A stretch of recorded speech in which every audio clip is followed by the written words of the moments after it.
pessoal, tudo bem? Hoje nós vamos falar sobre um cientista muito importante para a astronomia. O nome dele é Kepler. Isso mesmo. Kepler foi responsável pela elaboração de 3 leis muito importantes e que a gente aprende para acabar o formato do sistema solar como ele é hoje, tá bom? Então, pessoal, fica aí, assiste a aula. Se você não é inscrito, se inscreve no canal.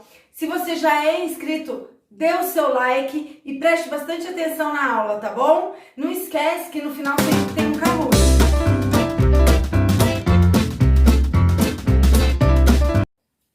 Kepler foi um cientista muito importante e ele veio depois de Copérnico, que já tinha estabelecido o Sol no centro do universo. Vocês se lembram? Quem não se lembra, entra nos cards e vai lá para a aula de heliocentrismo, tá bom?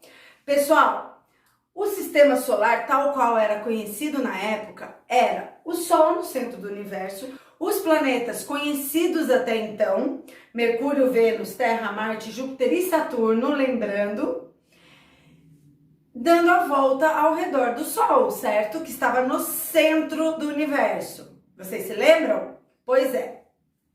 Eles davam a volta em órbitas circulares, porque o Sol era o centro, então eles estavam dando as voltinhas circulares ao Sol. Pois é, Kepler percebeu que não. Na verdade, essas órbitas elas não eram circulares, e sim elípticas. Isso mesmo. Você sabe o que é uma elipse? Bom, tem uma aula muito legal, galera, para vocês construírem uma elipse. Eu fiz usando só 2 alfinetes, uma linha e uma caneta. Então, vai lá nessa aula, assiste e tenta construir uma elipse, tá bom? Depois a gente se fala sobre isso. Voltando aqui para o Kepler, né? Ele disse que as órbitas eram elípticas, ao redor do Sol também, porque o Sol é um dos focos da elipse. A elipse é uma figura geométrica que tem 2 focos. Em um deles estaria o Sol, no outro, até hoje, a gente não sabe exatamente o que tem. Porém, o que sabemos é que todos os planetas giram numa órbita elíptica. E esta foi a primeira lei de Kepler. A primeira lei de Kepler diz o seguinte: as órbitas dos astros são elípticas, muito bem, e não circulares, como dizia Copérnico, tá bom? Enfim, esse cientista foi muito importante e estudou muitas outras coisas no universo. Entre elas, ele descobriu o seguinte: se a órbita é elíptica, tem um ponto que os planetas ficam mais próximos do Sol. Em outro ponto, os planetas ficam mais distantes dele, certo? Pois é, ele deu nome a esses 2 pontos.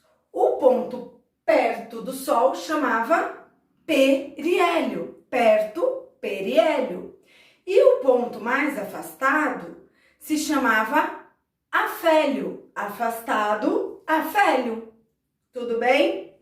Bom, outra coisa muito importante que ele nos disse era o seguinte: em tempos iguais, os planetas varrem áreas iguais. Meu Deus, Dani, o que quer dizer isso que eu não estou entendendo nada? Essa foi a segunda lei de Kepler, a lei das áreas. Em tempos iguais, ou seja, com o planetinha girando na órbita ao redor do Sol, quando ele passa por um ponto, eu ligo o cronômetro. Ele conta o tempo. Eu parei o cronômetro e pego o mesmo tempo e conto na parte que ele está perto do Sol. Sabe o que vai acontecer? Em tempos iguais, ele varre áreas iguais. Ou seja, quando ele está mais perto do Sol, a velocidade dele é maior. Ele anda mais rápido do que quando ele está longe do Sol. Gente, isso vai mostrar pra gente várias coisas que a gente aprende durante a ciência aí. Mas os planetas, quando eles estão mais próximos do Sol, ou seja, aqui na região do periélio, o que acontece? Eles estão mais rápidos. E quando eles estão lá na região do afélio, eles vão mais devagar. Por quê? Por causa da lei das áreas. Os planetas percorrem áreas iguais em tempos iguais. Deu para entender? Passou por um ponto, eu ligo o cronômetro, passou pelo outro, eu desligo. No mesmo tempo, do lado de cá, olha as áreas deles. São áreas iguais. Entenderam a lei das áreas, gente? Pois é. E a lei das áreas é importante, por quê? Porque daí a gente descobre que a velocidade dos planetas é diferente. Quando eles estão mais próximos do Sol, eles andam mais rápidos. Muito bem.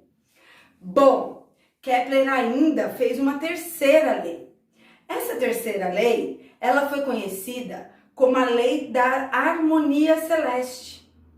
Harmonia celeste, ou seja, harmonia no céu, harmonia no universo, certo? Por quê? Porque nessa lei ele dizia o seguinte: cada planeta tem a sua órbita. Ou seja, ele anda por um caminho pré-definido.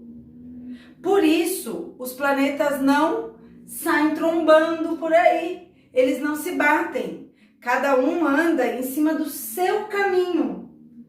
E aí, por isso, eles não se chocam. Entenderam a lei da harmonia celeste? Beleza, gente? Gostaram da aula? Então, assistam as próximas, tá bom? Se inscreve, curte o canal. Valeu, tchau!